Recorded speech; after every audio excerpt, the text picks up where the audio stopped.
Thank you, Joe. Can everybody hear me all right? We're good? Okay, fantastic. So a lot of this has come about because of the work that I was doing on my previous book about Mark Twain and 19th century science fiction. So you'll see some connections between those two things as we go along. I think under most circumstances, if I said I was going to talk about a Missouri-born author who successfully published scores of novels and novellas under a pseudonym, my suspicion is that most people, not just here in Elmira, but almost anywhere else, would assume I was going to talk about Samuel Clemens and his career as Mark Twain. In many ways, Twain embodies the public's perception of what a successful writer is. Beloved by as many in his time, still read and discussed today, Twain had a lucrative and influential career, at least partly facilitated by the enviable support given to him by his wife and his sister-in-law's family here at Quarry Farm. They built him that beautiful octagonal study. Even under these ideal circumstances, he often struggled to finish sketches and novels. Biographies are filled with stories, for example, of him writing Huckleberry Finn and just stopping for weeks or months at a time.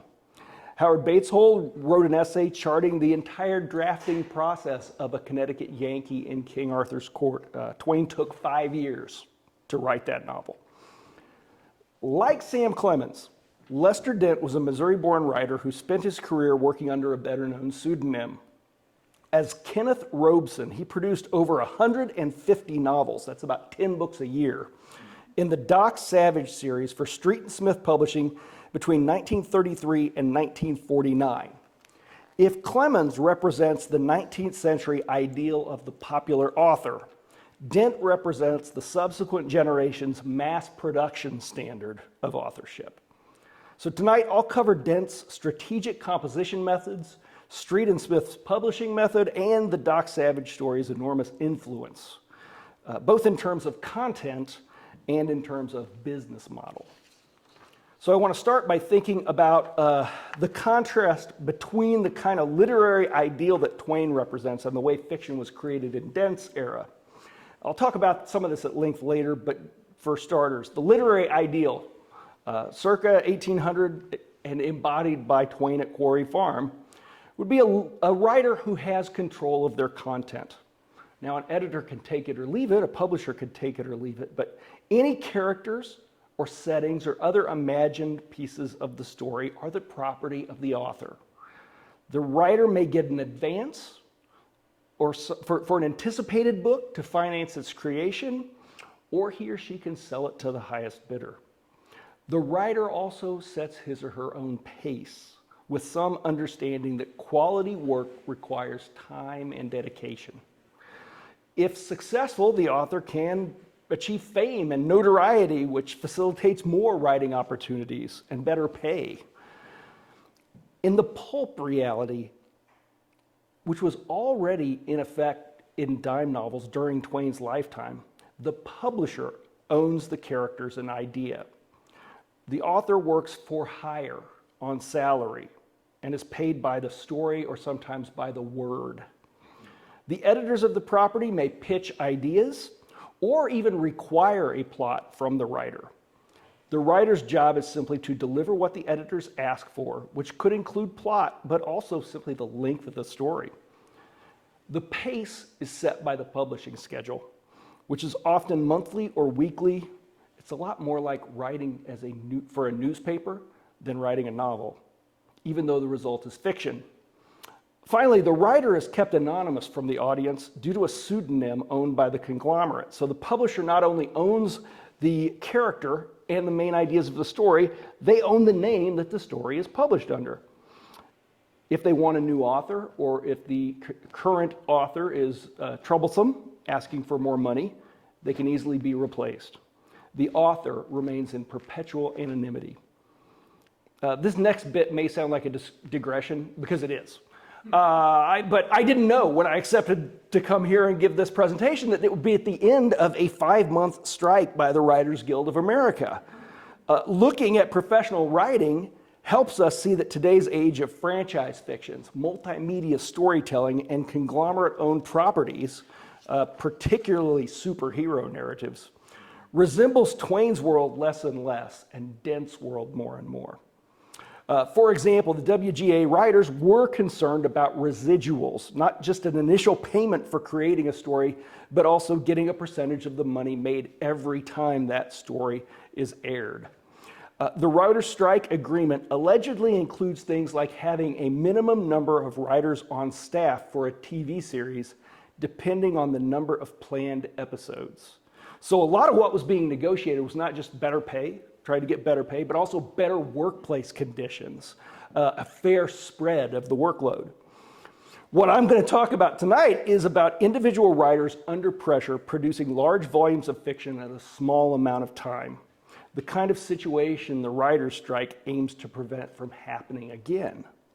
And yet, the Hollywood norm where groups of writers create individual components of a storyline, sometimes working on material that is credited to other people's names, that's still like Lester Dent's world. Now, Dent was born in La Plata, Missouri in 1904, so he and Mark Twain did share the planet for under 6 years. La Plata is about 80 miles northwest of Hannibal, an hour and a half's drive.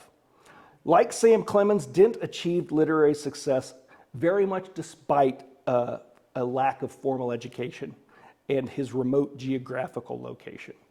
Dent's family moved from Missouri to Wyoming and then back to Missouri, so he had very much a rural upbringing.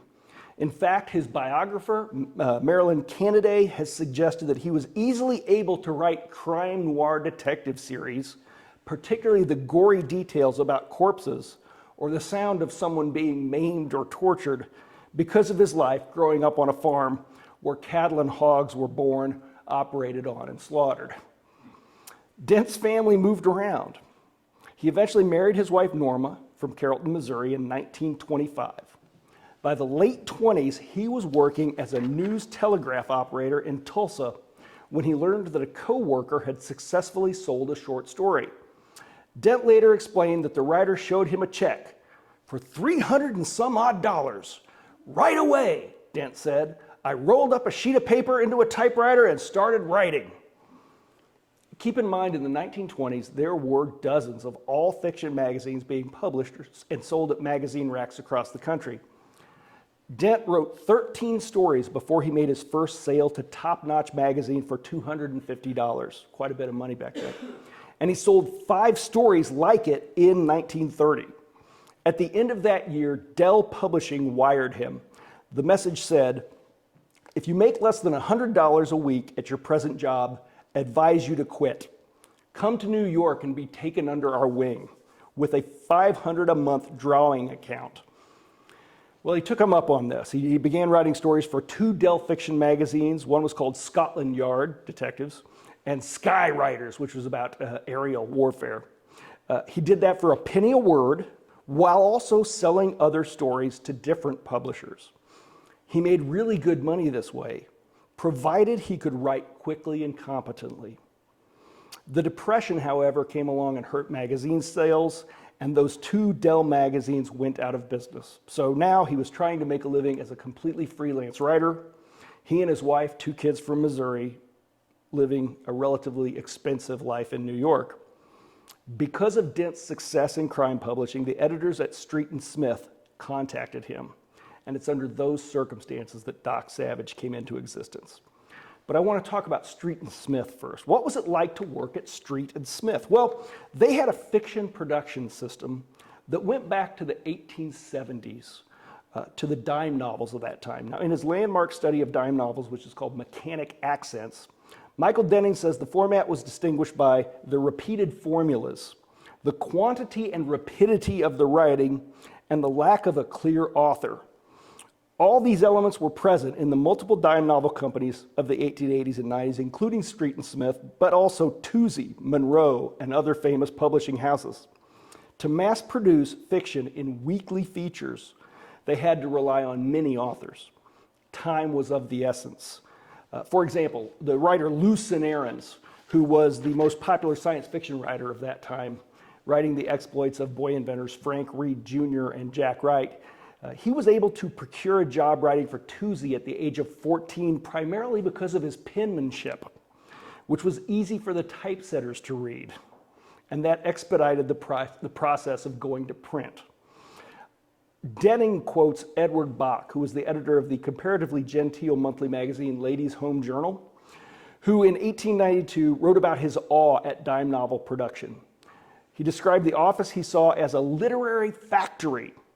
Bach notes, "The business is of the most profitable character to its owners. The factory does not care where its authors get their material from, as long as the story, when finished, is calculated to please the miscellaneous audience for which it is intended." Street and Smith Publishing had refined this in the 1910s and 20s. Theodore Dreiser, who went on to fame as the author of Sister Carrie and An American Tragedy, worked at Street and Smith briefly during his career, very early on. He recalled his time there as an editor by saying he saw, quote, "men writing 40 to 50,000 words a week for $50 or $60. I'm not kidding you," unquote. Dreiser himself began the novel Jenny Gerhardt, his intended follow-up to Sister Carrie, in January of 1901. Donald Pizer tells us, for a year and a half from late 1901, Dreiser alternated between long spells of neurasthenia and efforts to work on Jenny, and was 3/4 completed by early 1903. That's a luxury the Street and Smith writers never had. Not surprisingly, these circumstances affected the writers and their point of view regarding literary art. As Aaron A. Smith notes in her study of pulp fiction called Hard Boiled, the writers fully understood that they had little to say about the aesthetics of their fiction, but they recounted with pride their long hours, speed, and productivity. In 1920, the author of Street and Smith's Nick Carter detective series, Frederick Van Rensselaer, wrote an American magazine article entitled "How I Wrote 1,000 Nick Carter Novels." The author admitted, "I do not now recall the exact number of Nick Carter stories I have written. Call it approximately 1,000, and don't run off with the notion that I wrote all of the published Nick Carters." Dye then follows a tradition that Smith notes, that nearly every memoir written by a pulp writer is, quote, "filled with accounts of how fast they wrote, how little they edited, how much prose they published, and what tricks they used to keep the words flowing." As we'll see, Lester Dent was no exception there.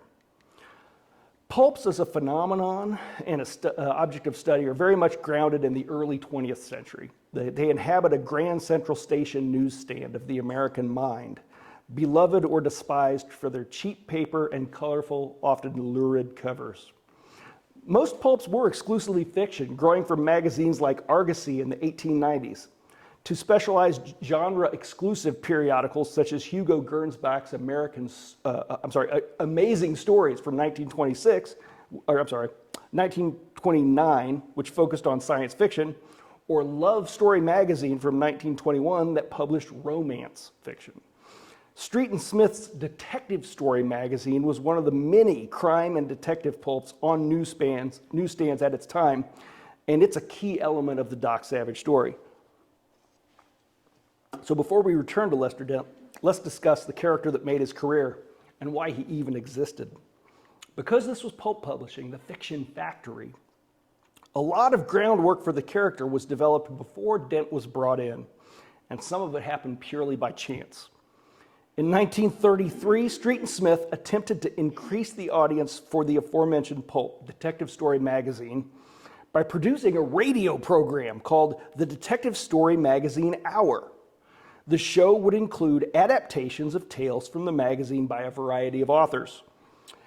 To connect these otherwise unrelated detective stories, the creators decided to give the show a recurring, attention-grabbing host. That host, a mysterious man identified only as the Shadow, ended episodes by saying, "Who knows what evil lurks in the hearts of men? The Shadow knows," followed by a sardonic laugh. While sales for the company's Detective Story magazine did not increase, Street and Smith learned that people were going to newsstands asking for the Shadow magazine. Learning this, the publishers immediately proposed a magazine around the character, partly to secure copyright and thwart potential imitators, and they invented a crime-fighting detective personality for him. The magazine came out in April 1931, and it was popular enough to go into bi-weekly publication by October of the next year. The Shadow's immense popularity convinced Street and Smith that a second pulp hero magazine would be viable. The result was a character designed to contrast with the sometimes diabolical Shadow. Doc Savage also fights crime, but he's a public figure, famous for being good at almost everything, most notably neuroscience, which is to say he's an actual MD, he's a real doctor. He's aided by 5 associates, and they're often approached directly by people who know his reputation as a, quote, trouble buster. After the first few issues, we find out that Doc doesn't kill his opponents. He's used his scientific skills to create both mercy guns that fire anesthetic bullets and a brain operation that rids criminals of their desire to commit crime. In later versions of the pulps, they call him a science detective, which I think is a nice way to show how this character bridges science fiction and mystery detective elements. While it's somewhat oversimplified, that summary may not convey the character's appeal. It does get the basics. And that's fine, because pulp scholar and bibliographer Jess Nevins has said in his online encyclopedia of pulp heroes that Doc Savage is the prime example in the pulps of the sum of a series' elements adding up to far less than the individual elements. I think what he means there is that the individual pulps themselves, the actual stories in each novel, may not be as important as the concepts that they conveyed. And I'll keep that in mind as we talk about some of these things.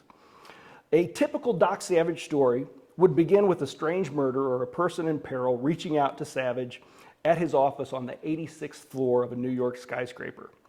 Learning of the crime, Doc and his aides would travel to some remote location, the desert, a jungle, one of the poles, usually in Doc's plane or his personal submarine, and they'd confront the villains. In many stories, there's a villain whose identity is hidden and is only revealed on the last page. Frequently, the villain is someone who's masqueraded as one of the innocent people looking for help. Often, the villain has seemingly supernatural powers that are revealed to be skillful theatrics. Sound familiar?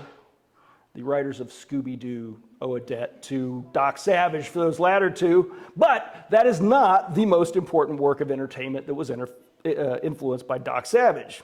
In many ways, the moment that cemented Doc Savage's place in popular culture was also its downfall. In June 1938, Action Comics #1 appeared, giving us Superman, the first costume superpowered hero. Suddenly, the pulps had additional competition for readers craving superheroics, and it resulted in some waning readership. While they were also recognized as being tremendously influential on the burgeoning comics art form. When the history of superhero comics began to be written, Doc and the Shadow were always acknowledged. Illustrator and historian Jim Steranko spends over 16 pages discussing the pulp's influence on subsequent superhero comics, with 6 of those pages devoted just to Doc Savage and the Shadow. And that's in his 2-volume Steranko History of Comics from 1970. He notes, for instance, that Superman is a variation of the pulp heavyweight Doc Savage. 2 generations later, the point no longer needs to be belabored.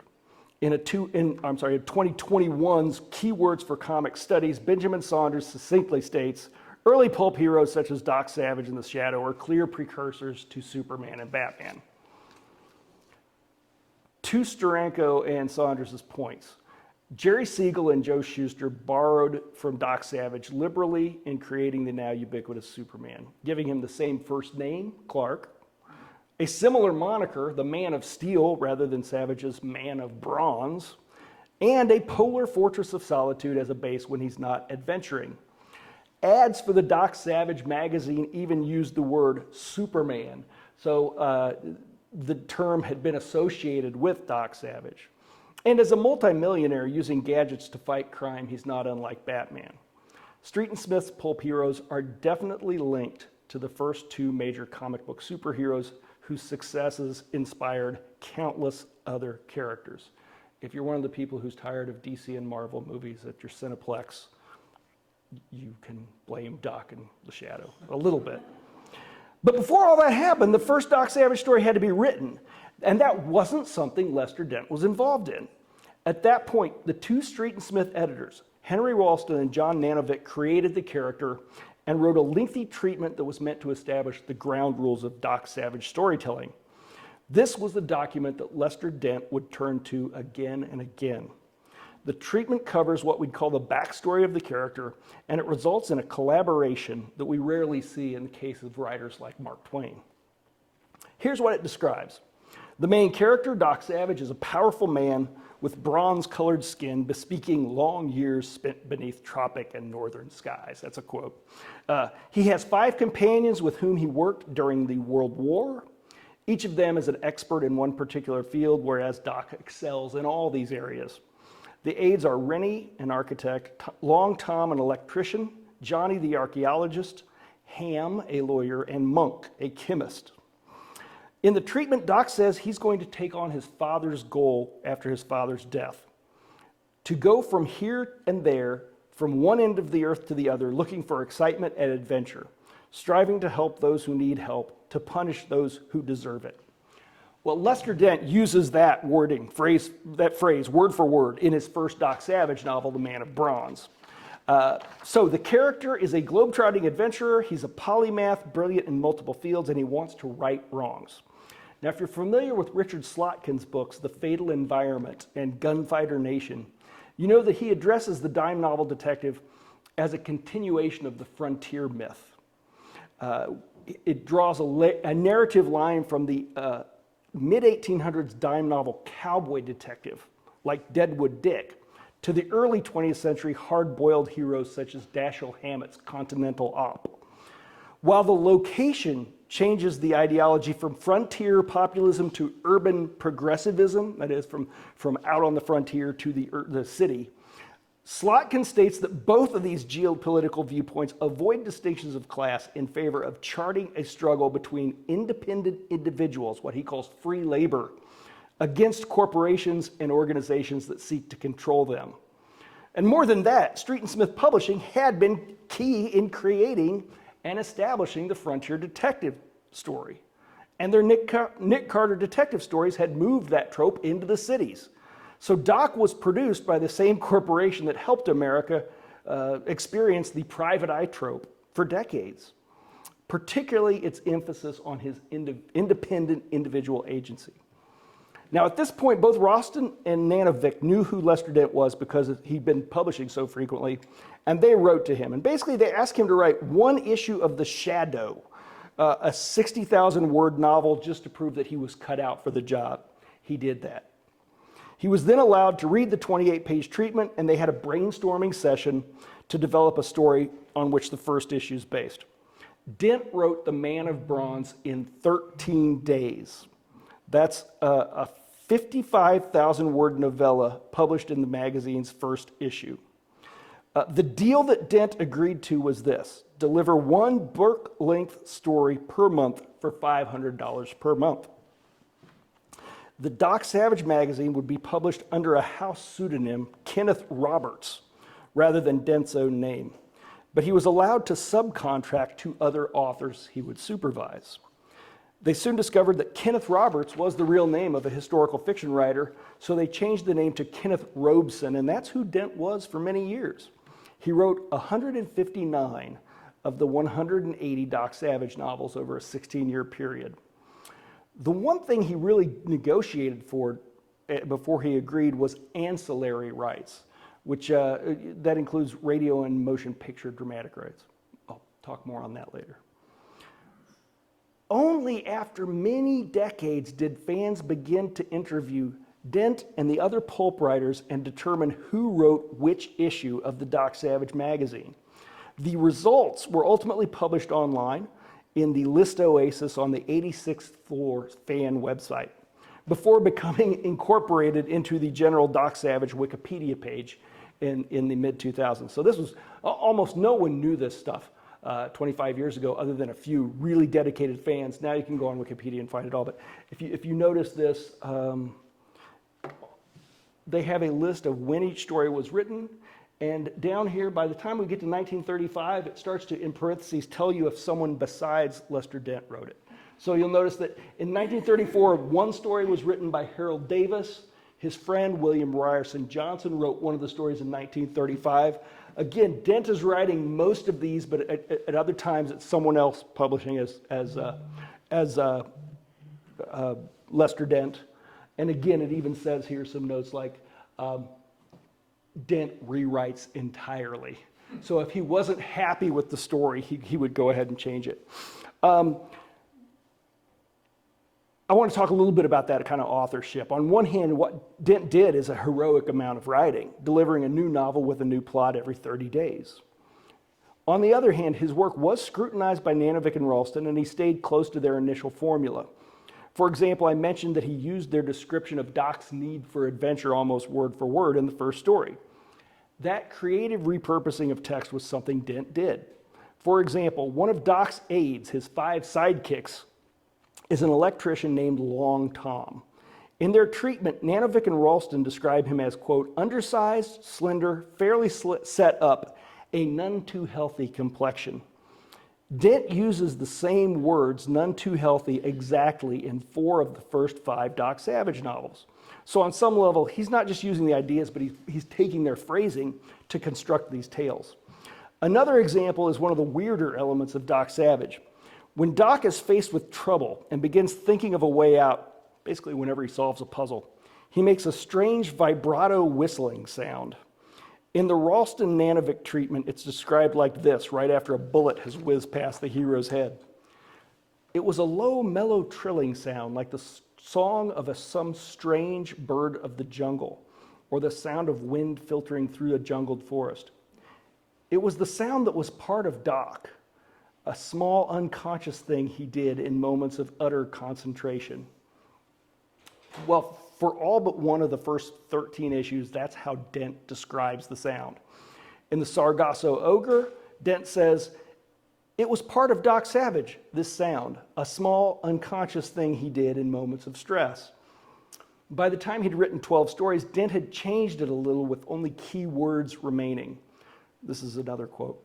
The weird trilling which had sounded was part of Doc Savage, a small unconscious thing he did in moments of stress. Sometimes the note came before a stroke of action, and often it meant that he was puzzled. Always it signified the presence of the giant man of bronze. So over time we find Dent repurposing and elaborating from bits that were in the treatment and gradually making them his own. There were other elements, however, that Dent brought to the series himself. For example, any writer would have been challenged to have a supporting cast of 5 supposed experts who follow their leader into action. Dent, it seems, immediately understood that having 2 members of the group described as physically underdeveloped was problematic. We had the none too healthy Long Tom and Johnny the archaeologist, who is, quote, built for endurance and has a monocle that he uses because of a bad eye. In Dent's hands, Johnny's eye was quickly fixed. It didn't make much sense to have one of his closest friends, a genius surgeon, and had to have him still suffering from this malady. So Dent repaired the eye in The Man Who Shook the Earth in February 1934. Later that year, Dent gave Johnny a new trait, a showy vocabulary. Johnny would, partly to annoy his friends and partly because he couldn't help it, use the longest, most ornate words possible to describe simple things. When asked about the villains in the 1935 story, The Thousand-Headed Man, he tells the group, warlike personalities, if the profusion of firearms and ammunition is a substantial basis for conjecture. His catchphrase became, I'll be super amalgamated. This was part of a process that Dent advocated called tagging. In a 1940 article for Writer's Digest, he suggests that pulp writers must make each character immediately recognizable. He says, external tags are peculiarities of appearance, manner, voice, clothing, hobby, etc. So with the Doc Savage series, he's working through these theories. He admits in the article, this isn't subtle. It's not crafty so much as a way to relieve the reader's burden of remembering too many characters. There's another bit of characterization that was also mostly Dent. While Nanovic and Ralston suggested that the lawyer, Harvard-trained lawyer Ham Brooks, resented being forced to associate with the other partners in Doc's inner circle, Dent instead made him only detest Monk the chemist. Their back and forth bantering became a reliable comic relief in the Doc Savage novels. I can talk a little more about that in Q&A if we want to, but by far the most important development in the first year of the Doc Savage magazine was his cure for crime. I mentioned that Dent understood that having a brilliant surgeon as the hero should be used logically, and he ran with it. By the fourth issue, it is clarified that Doc does not kill, but does not turn lawbreakers he captures over to the police. Instead, he sends them to the secret crime college, where they have a brain operation that removes their memory and their criminal instincts, and then teaches them a trade and returns them to society. As science fiction writer Philip Jose Farmer noted in a 1973 book-length study of the series, this trope pervaded U.S. culture enough to be mentioned favorably during the real-life murder trial recorded in Truman Capote's In Cold Blood. Capote quotes a minister who wishes Doc were a real person and that there was something like Savage's operation instead of the death penalty as an alternative for the two murders in the case. Doc's brain operation also informs any post-1933 science fiction considering speculative treatments for crime, and that includes Alfred Bester's The Demolished Man, if you're familiar with that, and certainly Anthony Burgess's more well-known A Clockwork Orange. In June 1933's The Polar Treasure, that's the fourth Doc Savage story, Doc's assistant Ham loads several unconscious prisoners into his limousine. We are told Ham did not ask Doc what they were going to do with the prisoners. He already knew. The senseless criminals would be taken to a mysterious installation hidden away in the mountains of upstate New York. There they would undergo a treatment that would turn them into honest, upright citizens. This treatment consisted of a delicate brain operation which wiped out all knowledge of their past. Then the men would be taught like children, with an emphasis on honesty and good citizenship. They would learn a trade. Turned out into the world again, they were highly desirable citizens, for they had been taught to hate criminality. The great surgeons and psychologists who ran it had been trained by Doc. Just note the repetition of the word citizen 3 times in 2 paragraphs there. That may be the result of sloppy editing by a pulp writer on a deadline, but it also clarifies what the publishers wanted to emphasize unambiguously. These reformed criminals are part of America's social fabric. They're a benefit to more than just themselves. Speaking of reiteration, this passage or words very similar to it subsequently appear in the majority of the remaining Doc Savage novels. That's roughly 178 novels. From this perspective, the repurposing that Dent uses of the Nanovic Ralston treatment, but also of his own previous Doc Savage stories, points us towards the series' cultural work. Remember what Jess Nevins said about the parts being more than the whole in Doc Savage. The result is not precisely what a structuralist critic like Levi-Strauss would call the constituent unit of the myth, but it's close. Conceptually, there is a field of literary study that would look at this. There's a handful of details about Doc Savage's approach to crime that are articulated, often in the exact same words and phrases in nearly every issue. Anyone who purchased a single monthly Doc Savage pulp between 1934 and 1949 could be reasonably expected to have encountered this ideology. Anyone who read more than one saw it repeated and understood it was a key factor in the character's master narrative. Based on these descriptions, one thing is clear: it is illegal. Doc and his physicians know they are breaking the law and violating due process. In many ways, the brain operation is the element that most closely aligns Doc Savage with Street and Smith's detective tradition of outlaw heroes and private dicks.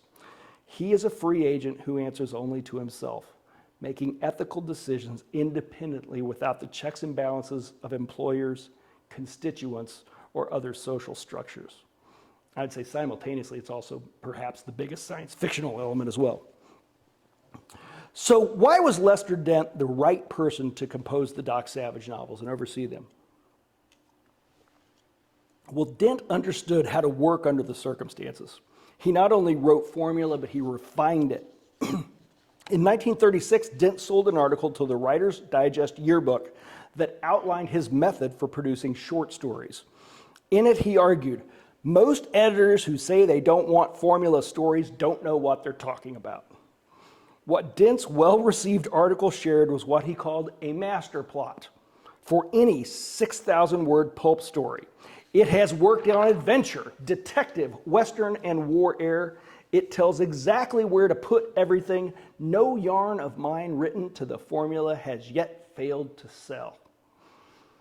While again, this is tied to desperation, the need to write with minimal time, something that's engaging to readers, it also presents something like an ars poetica of pulp, or the beginnings of one. His method had 4 parts, divided precisely into word count of a short story. And the first 1,500 words, he says, the first line, introduce the hero and swat him with a fistful of trouble. Hint at mystery, a menace, or a problem to be solved. Land him in actual physical contact or conflict near the end of the first 1,500 words with a complete twist in plot development. He also says, introduce all the other characters as soon as possible. In the second 1,500 words, he says, shovel more grief onto the hero. Does the menace grow like a black cloud? Is the hero getting it in the neck plenty? In the third section of the story, the hero should make, quote, some headway, and there must be more physical conflict and a surprising plot twist in which the hero preferably gets it in the neck. Dent's advice for the last 1,500 words: get the hero almost buried in his troubles until the hero extricates himself using his own skill, training, or brawn. It should end with a big surprise. This one can be a villain turning out to be an unexpected person, having the treasure a dud, etc. In the accompanying graphic that he published with this in Writer's Digest, Dent formats the advice into quadrants with additional advice in all caps, and that includes build your plots so that action can be continuous, and the secret of all writing is to make every word count. Now, that latter one could have been something Sam Clemens said. It's been uttered by many professional writers of the literary variety, but rarely informed so much by extenuating writing circumstances. And again, this was advice to short story writers, so he's talking about 6,000 words. Not coincidentally, the average length of a Doc Savage novel is around 60,000 words.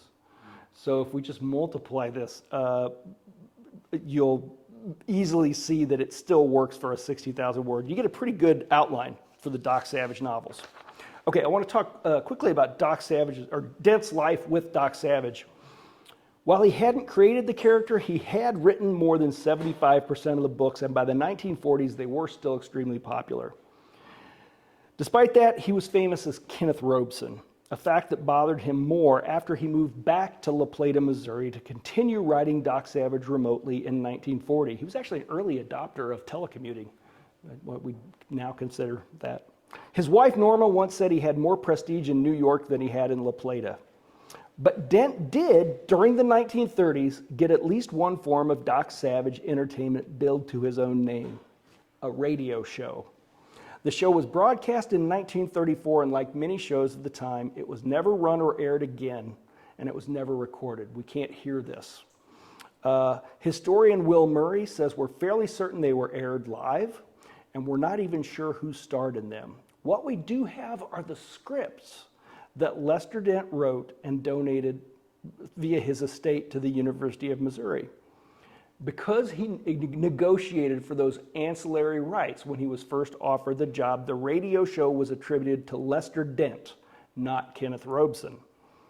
Imagine if Samuel Clemens had decided to write a Tom Sawyer story under his own name, not as Mark Twain, after he'd written as Mark Twain several Tom Sawyer stories. What would the audience think? Would they wonder, why this change? What's the significance of it? What makes this different? And in Dent's case, as with so many things, the reason is labor and ownership. Dent didn't own the Doc Savage radio show any more than he owned the pulps, but he got to put his own name on them. Unfortunately, the radio show was not a blazing success like the pulp. But Murray says it actually helped Dent write better dialogue over the next decade of pulp writing. What do we learn from the manuscripts of the radio show? Well, first, we see Dent negotiating with that large supporting cast I mentioned. In print, he'd solved those problems of the 5 sidekicks using tagging, that method that he advocated. In radio, he didn't have that luxury. So he cut 3 of the sidekicks. Monk and Ham, the bickering couple, are retained exclusively. After February 24th, 1934, only Monk appears on the radio show. And I can talk more about Monk later. So that means the radio show was 15 minutes long. There's not a lot of time for a larger supporting cast. Only in 1943 did Dent regularly begin featuring only Monk and Ham as sidekicks in the novels. So there's a pretty long gap between him writing these radio shows and being able to do that as a worker for hire at Street and Smith. By 1945, it was the norm in his pulps to only have those 2 characters. So I read this as Dent slowly streamlining his stories, partly because the radio and comics work, partly because there was a shorter demand from Street and Smith. They wanted shorter pulp stories. The same theme developed in Doc Savage's comic book adventures. I admit I'm not as familiar with these. The issues are hard to get and they're pricey, but just recently, mystery writer Evan Lewis has posted some of them online on his Davy Crockett's Almanac blog. When Doc Savage initially ran as a backup in the Shadow comics in 1946, his sidekick Monk regularly appeared, and you'll see Monk is portrayed as bald in these, when in the books he's supposed to have a shock of reddish hair and is really kind of misshapen. So we know that the comic streamlined Doc's aids. To make him more interesting, they did something strange. You can see on the very left there, they gave Doc a hood with a mystical ruby, making him more like the superheroes he had inspired. The Doc Savage comic lasted only 20 issues, but there was one strange coincidence. They began running as a backup feature in issue 19, comics based on the adventures of Huckleberry Finn. So there's Doc with his weird-looking ruby hood getting hit in the head by Huck, who's sort of taking over the comic book. And in the last issue, he's sort of jumping out at you through that. These comics were drawn by Claire Victor Dwiggins and were the subject of an extensive scholarly study in the Mark Twain Journal in 1990 by M. Thomas Ing. So if you're interested, you can find out a lot more about those. As we come to a close, I want to talk about the continued portrayal of Doc Savage. Most people don't remember the character from the pulps. If they remember him today, it's through the paperback reprints of the 1960s and 70s. Bantam Books began reprinting the Doc Savage pulp series in 1965, and they successfully repopularized the character. The cover art, initially done by the artist James Bama, featured Doc with a cowl-like haircut with a widow's peak. Like the cover of the first pulp, his shirt is ripped to shreds. Bama's covers continued that trend, so on every cover of all 170 plus Doc Savage novels, Doc has a ripped shirt, and it became his trademark. Bantam even sold Doc Savage posters with the tagline, "Doc Savage needs a new shirt." It bears repeating, none of this work was done by Lester Dent at this point. The iconic paperback covers and this version of Dent happened after he had died of a heart attack in 1959, after a life that included hunting for treasure on his boat and running an aerial photography business in La Plata. And the reprints still listed Kenneth Robeson as the author. However, Dent might not have enjoyed the resurgence in the 60s and 70s of Doc Savage. It gained popularity about the same time one of the superheroes the character had inspired became one of TV's most popular shows. You may know what that television series was.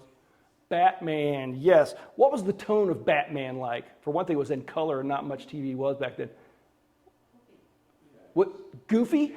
Campy, yeah, there you go. Okay, perhaps not surprisingly, when Bantam Books republished the series in the 60s as mass market paperbacks, the generation raised on pop art and the Batman TV show found unintentional humor in stories of an idealized man of bronze using his brilliant mind, imposing strength, and unlimited financial resources to fight crime. A New Yorker article in 1965 noted that at least some of the audience said they enjoyed Doc Savage as camp, as nostalgic kitsch.